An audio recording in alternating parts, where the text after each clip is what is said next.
میری بیوی 9 ماہ کی حاملہ تھی۔ میرے پاس پیسے نہ تھے کہ اپنی بیوی کو ہسپتال لے کر جاتا۔ وہ درد سے تڑپ رہی تھی۔ میں بہت پریشان تھا۔ دائی کو بلاتا تو وہ بھی پیسے مانگ رہی تھی۔ اسی الجھن میں بیٹھا تھا کہ ایک 15 سالہ لڑکی میرے پاس آئی اور بولی، میں تیری بیوی کی ڈلیوری مفت کروں گی، بس شرط یہ ہے کہ تو 30 راتیں بیوی سے دور رہے گا۔ میں بہت خوش ہوا اور بیوی کے پاس اس لڑکی کو چھوڑ کر خود دوسرے کمرے میں شفٹ ہو گیا۔ مگر اب ہر رات 3 بجے بیوی کی عجیب سی آواز آتی تو مجھے بے چینی ہوتی۔ ایک رات صبر نہ ہوا تو فوراً کمرے میں گیا۔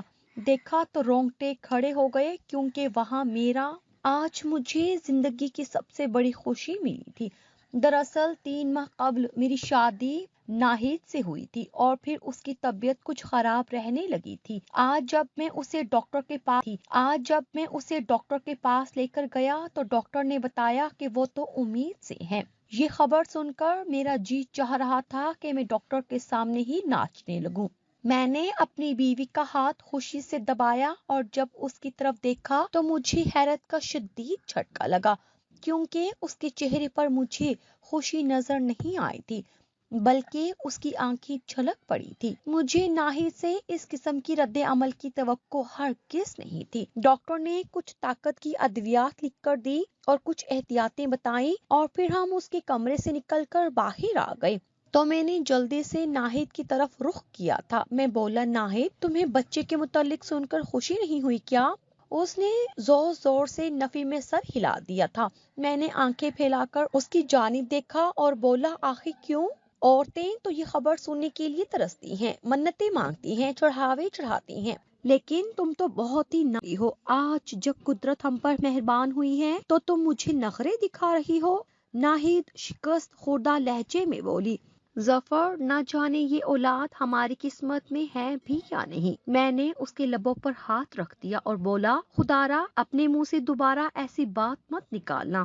اللہ نے جب اولاد کی خوشی سنا ہی دی ہے تو پھر وہی اس ننھی سی جان کی حفاظت بھی کرے گا۔ میں نے ناہید کے برے الفاظ کے توڑ میں کئی ہزار کے نوٹ صدقہ کر دیے تھے۔ واپسی پر میں نے ڈھیروں ڈھیر مٹھائی بھی لے لی تھی۔ میں چاہتا تھا کہ میری خوشی میں محلے کا ہر فرد شامل ہو۔ میں 7ویں آسمان پر تھا جبکہ ناہید میرے برعکس تھی۔ ہم گھر پہنچے تو امی دروازے میں ہی کھڑی میری منتظر تھی۔ کہنے لگی، بتاؤ مجھے ڈاکٹر نے کیا کہا؟ میں نے امی کو گلے لگا لیا اور کہا، امی، آپ نے صحیح کہا تھا، میں ہی بلا وجہ پریشان ہو رہا تھا۔ ناہید امید بھی بے انتہا خوش ہو چکی تھی۔ امی جلدی سے ناہید کی جانب بڑھی تاکہ اسے مبارکباد دے سکے، مگر وہ پہلو بچا کر نکل گئی تھی اور اپنے کمرے میں چلی گئی۔ امی نے میرے چہرے کی جانب بڑے غور سے دیکھا اور بولی، کیا تم نے بہو سے کچھ کہا ہے؟ میں بولا، نہیں امی، میں نے تو کچھ نہیں کہا، بلکہ جب لیڈی ڈاکٹر نے اسے بتایا کہ یہ امید سے ہے تب سے ہی یہ کھوئی کھوئی سی ہے۔ امی مسکرا دی اور بولی، اچھا میں سمجھ گئی۔ کچھ عورتیں جب حاملہ ہوتی ہیں تو وہ یہ بات سوچ کر خوف زدہ ہو جاتی ہیں کہ اب مجھ پر ذمہ داری بڑھ جائے گی، شاید ہم سے ہمارا شوہر دور چلا جائے۔ بیٹا، ایسے میں تم اپنی بیوی کے ساتھ سختی سے پیش ہرگز مت آنا، اس کا خیال رکھنا، اس کا مان رکھنا، وہ خود ہی ٹھیک ہو جائے گی۔ میں امی کی بات سمجھ کر مسکرا دیا تھا۔ پھر ہم دونوں نے مٹھائی کے ڈبے نکالے اور ملازمہ کے ہاتھ محلے کے ایک گھر میں پہنچائے تھے۔ میں جب فارغ ہو کر اپنے کمرے میں گیا تو ناہید سوئی ہوئی تھی۔ وہ سارا دن یوں ہی بے سود پڑی سوئی رہی تھی۔ شام ہوئی تو وہ بولی، میں سعدیہ بہن کے گھر جا رہی ہوں۔ میں بہت حیران ہوا اور بولا، کیوں، کیا بات ہے؟ ناہید، تم وہاں کیوں جا رہی ہو؟ اس نے میری بات کا جواب نہیں دیا اور سر پر چادر ڈال کر گھر سے نکل گئی۔ آج سے قبل تو میری بیوی گھر سے باہر نہیں نکلی تھی۔ آج اچانک اسے ایسا کیا یاد آ گیا تھا کہ اس نے سعدیہ بہن کے گھر جانا تھا؟ دراصل سعدیہ ہمارے محلے میں 7 برس قبل بیاہ کر آئی تھی، مگر آج تک اس کی گود اولاد سے خالی تھی۔ اب اس کی ساس نے یہ مشہور کر دیا تھا کہ سعدیہ تو بانجھ ہے، اسی لیے وہ اپنے بیٹے کے لیے جگہ جگہ رشتہ ڈھونڈ رہی ہیں۔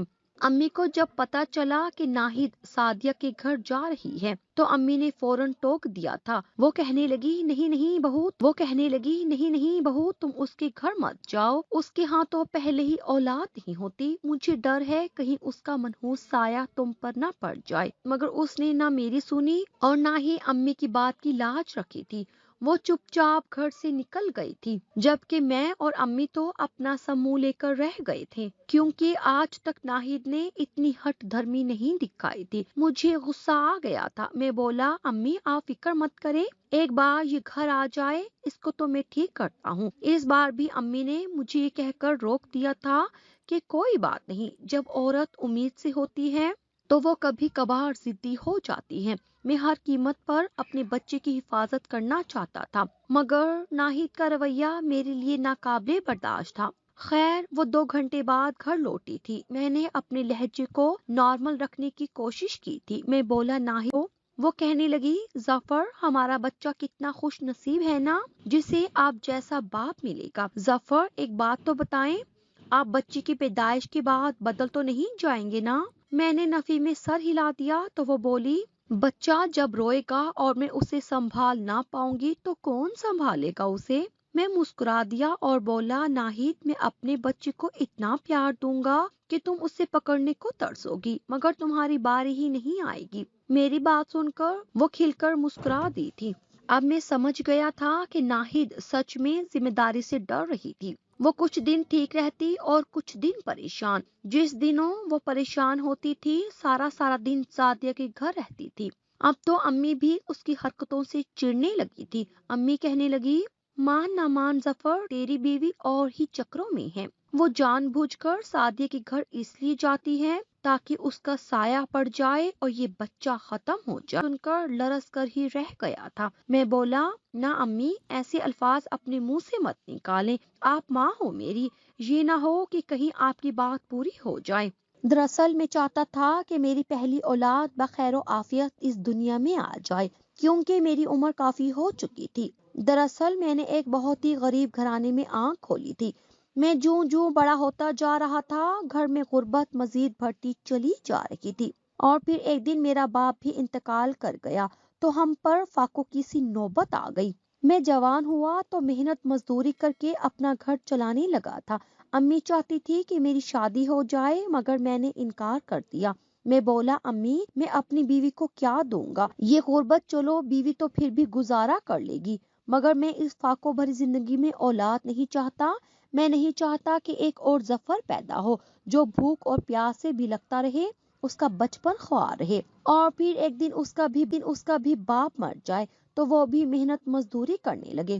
امی میری بات سمجھ گئی تھی، اسی لیے انہوں نے اس دن کے بعد کبھی مجھے خوشی کے لیے مجبور نہیں کیا تھا۔ خیر میں اس غربت بھری زندگی سے تنگ پڑ چکا تھا۔ میں خود کو اس غربت کی دلدل سے نکالنا چاہتا تھا، اسی لیے میں نے دن رات محنت کی، ادھر ادھر سے قرض پکڑا تھا اور اپنی کریانے کی دکان ڈال لی تھی۔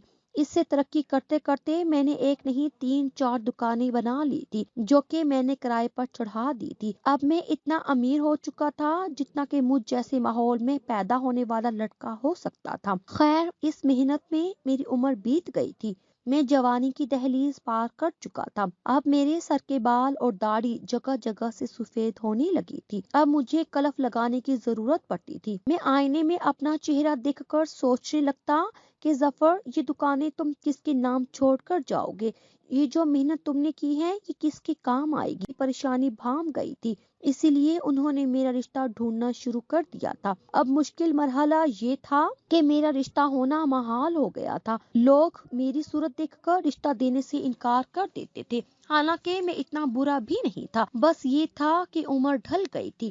3-4 ماہ کی محنت کے بعد اب میرے لیے رشتہ مل ہی گیا تھا۔ میں بہت خوش تھا۔ ناہید میرے گھر بیاہ کر آئی تو دولت کی ریل پیل تھی۔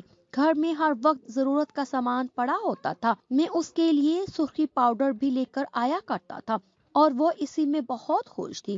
پھر ایک دن مجھے اس کی امید سے ہونے کی خبر ملی تو میرے پاؤں زمین پر ہی نہیں ٹکتے تھے۔ میں چاہتا تھا کہ بس جلدی جلدی میرے گھر میں بچوں کی لائن لگ جائے، لیکن نہ جانے ناہید کا رد عمل اتنا عجیب کیوں تھا۔ خیر میں تو اس میں بھی راضی تھا، میں نے ناہید سے کبھی تکرار نہیں کی تھی، میرے لیے یہی کافی تھا کہ وہ مجھے بچے کی خوشخبری دینے والی ہے۔ ایک دن میں دکان سے بچے کے لیے فیڈر اور چند کپڑے لے آیا تھا۔ ناہید یہ چیزیں دیکھ کر بہت خوش ہوئی تھی، وہ بچے کے کپڑوں کو گلے لگا لگا کر پھوٹ پھوٹ کر روتی رہی تھی۔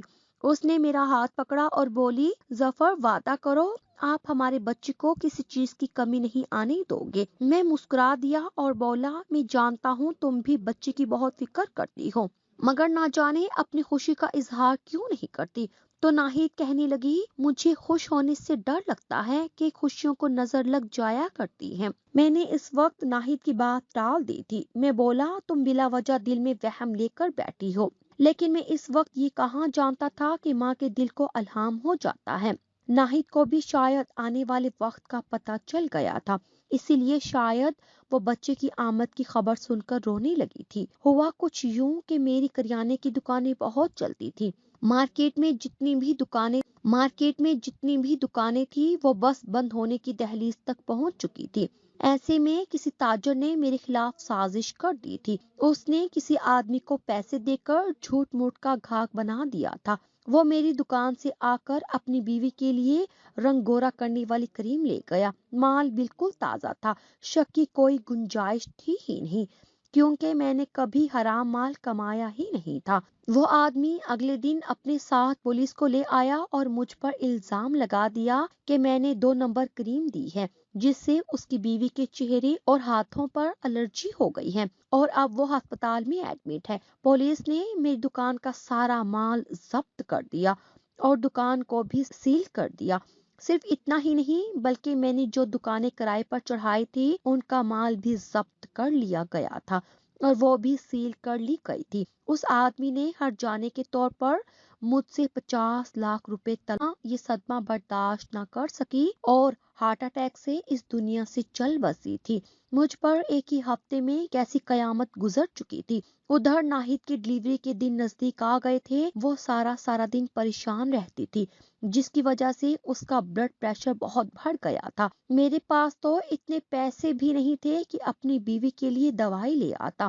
سارا دن سوچ کر میرا دماغ خراب ہوتا رہتا تھا۔ ادھر ناہید روتی رہتی اور بار بار میرا ہاتھ تھام کر مجھ سے قسم لیتی کہ میں اس کے بچے سے پیار کروں گا، اس کا ہر حق ادا کروں گا۔ خیر ناہید کی ڈلیوری کا وقت بھی آ گیا۔ وہ درد سے تڑپ رہی تھی تو میرا جی چاہتا تھا کہ میں کسی ٹرین کے آگے کود کر اپنی جان ختم کر لوں، کیونکہ میں بہت زیادہ مشکل میں پھنس چکا تھا۔ آگے پیچھے کے تمام راستے بند ہو چکے تھے، مگر میں ایسا نہیں کر پایا تھا، کیونکہ میں ایسے مرنے کو 100 بار دھتکار دیتا جس میں میرے خدا کی ناراضگی شامل تھی۔ میرے پاس پیسے نہ تھے کہ اپنی بیوی کو ہسپتال لے کر جاتا، جبکہ وہ 9 ماہ کی حاملہ تھی اور درد سے تڑپ رہی تھی۔ میں بہت پریشان تھا، دائی کو بلاتا تو وہ بھی پیسے مانگ رہی تھی۔ میں اسی الجھن میں بیٹھا تھا، دعا کے لیے ہاتھ اٹھائے ہوئے تھے، رو رو کر فریاد کر رہا تھا کہ اے اللہ تو میری بیوی پر رحم فرما، اس حالت میں تو ہی اس کی مشکل آسان فرما سکتا ہے۔ میں اپنے گھر کی دہلیز پر بیٹھا ہوا تھا جب ایک 15 سالہ لڑکی میرے پاس آئی اور بولی، بھائی صاحب کیا پریشانی ہے؟ مجھے اس وقت کوئی غم کا ساتھ چاہیے تھا، اسی لیے اپنے دل کا حال اسے کہہ دیا اور اپنی بیوی کے متعلق بھی سب کچھ بتا دیا۔ وہ کہنے لگی، سمجھو تمہارا مسئلہ حل ہو گیا ہے، میں تمہاری بیوی کی ڈلیوری مفت میں کروں گی، بس شرط یہ ہے کہ تم 30 راتیں بیوی سے دور رہنا۔ میں بہت خوش ہوا۔ اس وقت وہ لڑکی مجھے نجات دہندہ لگی تھی، اسی لیے میں نے اس سے زیادہ سوال جواب بھی نہیں کیے تھے۔ میں نے تو اتنا بھی نہیں سوچا کہ اس نے کتنی عجیب سی شرط رکھ دی تھی میرے سامنے۔ میں اس لڑکی کو اپنی بیوی کے پاس چھوڑ کر خود دوسرے کمرے میں شفٹ ہو گیا تھا۔ شام 8 بجے کے قریب مجھے اس لڑکی نے یہ خوشخبری سنائی تھی کہ میری بیوی نے بیٹا جنا ہے۔ یہ خبر سن کر میرے تو قدم ہی زمین پر نہیں لگتے تھے۔ بہت دنوں کے بعد کچھ اچھا سننے کو ملا تھا۔ میں اس لڑکی سے بولا، جلدی سے میرے بیٹے کو میرے پاس لے آؤ تاکہ میں اس کا منہ چوم سکوں۔ وہ لڑکی مسکرا دی تھی۔ وہ بولی، اپنی شرط بھول گئے ہو کیا؟ میں ششدر رہ گیا اور بولا کیسی شرط؟ وہ کہنے لگی یہی کہ تم 30 راتیں اپنی بیوی سے دور رہو گے۔ میں بولا ہاں میں اب بھی اس شرط پر قائم ہوں، مگر تم مجھے یہ بتاؤ کہ میں اپنے بیٹے سے مسکرا کر بولی 30 راتوں کے بعد جب میں اس گھر سے چلی جاؤں گی۔ یہ چیز میرے لیے بہت پریشان کن تھی۔ میں بولا ایسا کیسے ہو سکتا ہے؟ اس نے کندھے اچکا دیے اور میری بیوی کے پاس جا کر اندر سے دروازہ بند کر لیا تھا۔ میں سوچ میں پڑ گیا تھا، دل میں خیال آیا کہ شاید یہ بھی کسی قسم کی آزمائش ہے۔ خیر میں گھر سے باہر نکل گیا تھا۔ میں اپنا اور اپنی بیوی کا پیٹ پالنے کے لیے سبزی کی ریڑھی لگانے لگا تھا۔ جو دن میں کماتا اس سے گزارا بھی بڑی مشکل سے ہوتا تھا، جبکہ پولیس والے میری دکانیں واپس کرنے کی عوض لاکھوں روپے مانگ رہے تھے۔ میں پکا پکایا کھانا ہی گھر لے کر جاتا تھا۔ وہ لڑکی کھانا لے کر کمرے میں چلی جاتی تھی۔ میں ان تمام حالات میں کچھ بھی سوچنے اور سمجھنے کے قابل نہیں تھا۔ میں ہر رات اپنی انگلیوں پر گن کر گزارتا تھا کہ کب 30 راتیں پوری ہوں گی اور کب میں اپنی بیوی بچے سے مل سکوں گا۔ 10 دن گزر چکے تھے۔ میں اتنا تھکا ہوا ہوتا تھا اسی کروٹ پر آنکھ کھلتی تھی، مگر آج صبح 3 بجے کے قریب میری آنکھ کھل گئی تھی۔ مجھے بے حد پیاس لگی تھی۔ میں پانی پی کر واپس لیٹنے لگا تو مجھے میری بیوی کے کمرے سے عجیب قسم کی آوازیں آنے لگی تھی۔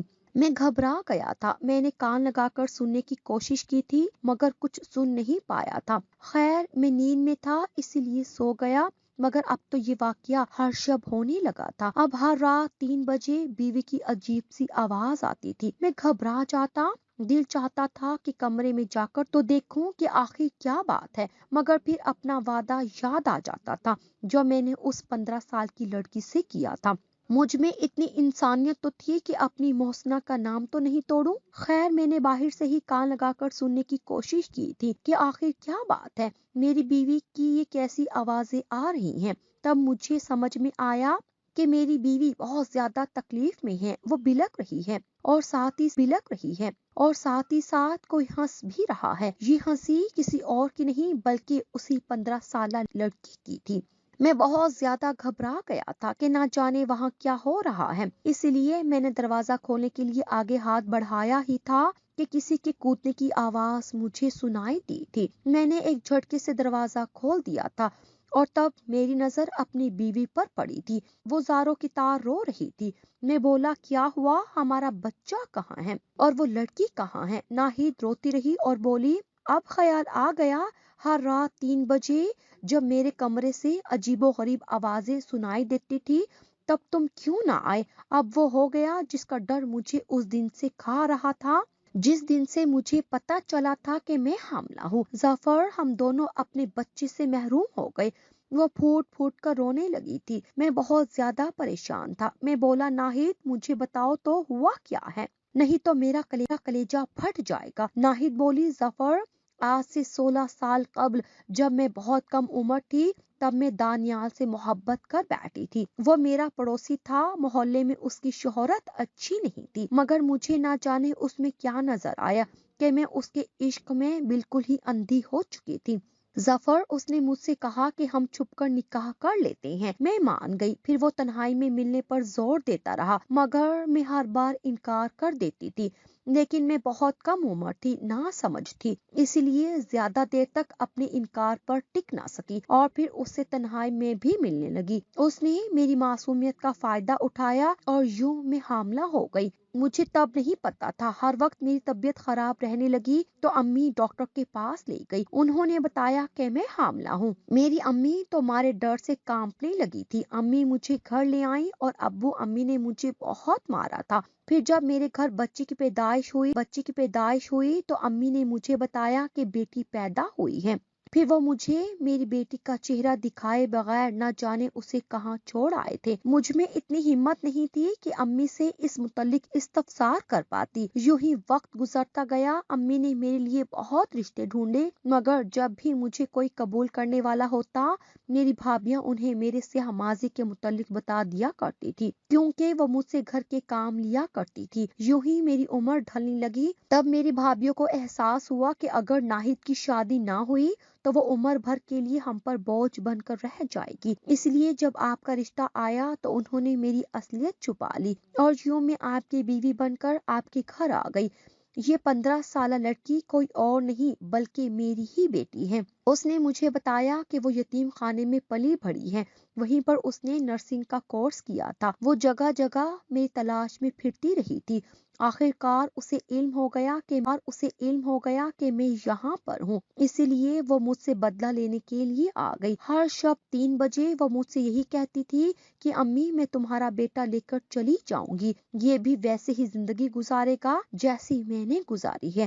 میں روتی رہتی، صبح ہوتی تو اپنے ماضی سے ڈر کر اپنی بیٹی کے ارادے آپ کو نہ بتاتی۔ میں نے سر جھٹک دیا اور بولا ابھی وہ زیادہ دور نہیں گئی ہوگی۔ اتنا کہہ کر میں گھر سے نکل آیا تھا۔ میں نے گلی کوچے کھیت کھلیان ہر جگہ دیکھ لیا تھا، غرض کوئی ایسی جگہ نہیں ملی جہاں وہ لڑکی ہوتی۔ آخرکار مجھے ایک جگہ سے کتوں کے بھونکنے کی آوازیں آنے لگی تھی، اسی لیے جلدی سے ادھر چل دیا۔ میرا شک ٹھیک نکلا تھا، وہ لڑکی اور میرا بچہ وہیں پر تھے۔ میں نے ایک بڑے سے ڈنڈے کی مدد سے کتوں کو بھگا دیا تھا۔ وہ لڑکی مجھے دیکھ کر تھر تھر کانپنے لگی تھی۔ وہ بولی اپنا بیٹا لے لو، مجھے جانے دو۔ مجھے اس لڑکی میں اس دم ننھا سا ظفر نظر آیا تھا جس نے بڑی مشکل رکھا اور اسے اپنے ساتھ گھر لے آیا۔ گھر آیا تو میری بیوی اپنی بیٹی کو دیکھ کر رونے لگی تھی۔ وہ سوچنے لگی کہ نہ جانے اب میں اس کے ساتھ کیا سلوک کروں گا۔ اس ڈری سہمی ناہید میں بھی مجھے ظفر نظر آیا تھا۔ میں نے اس کے سر پر ہاتھ رکھا اور بولا ناہید میرے دونوں بچوں کا خیال رکھنا۔ میں ناہید کی بیٹی سارا سے بولا بیٹی جو روکھی سوکھی ہم کھائیں گے وہی تم بھی کھا لینا، مگر یہاں سے مت جانا، یہاں تمہاری ماں اور چھوٹا بھائی ہے۔ ناہید رونے لگی تھی۔ میں نے ان سے کہا کہ رونا دھونا چھوڑ دو، دیکھو خوشی کا سورج طلوع ہو چکا ہے، اور میری بات سچ ثابت ہوئی تھی۔ تب ہی ہمارے گھر کے دروازے پر دستک ہوئی تھی۔ کچھ پولیس والے تھے جو ہمارے گھر آئے تھے، ان کے ہاتھوں میں میری دکانوں کی چابیاں تھی۔ وہ کہنے لگے کہ ہمارے شہر میں نئے SHO کا تبادلہ ہوا ہے، وہ بہت ایماندار ہے، انہوں نے آپ کے معاملے کی چھان بین کی تو پتہ چلا کہ آپ بے قصور ہیں، اسی لیے یہ مقدمہ عدالت میں لے جائے، انہوں نے خود سے ہی انصاف کر دیا ہے۔ خوشی سے میری آنکھوں میں آنسو آ گئے تھے۔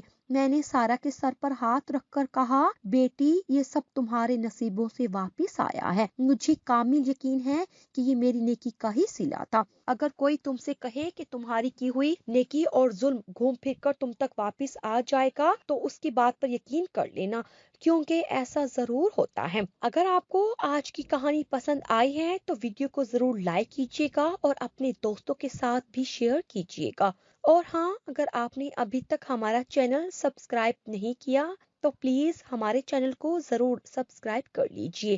ملتے ہیں کل ایک نئی اور دلچسپ کہانی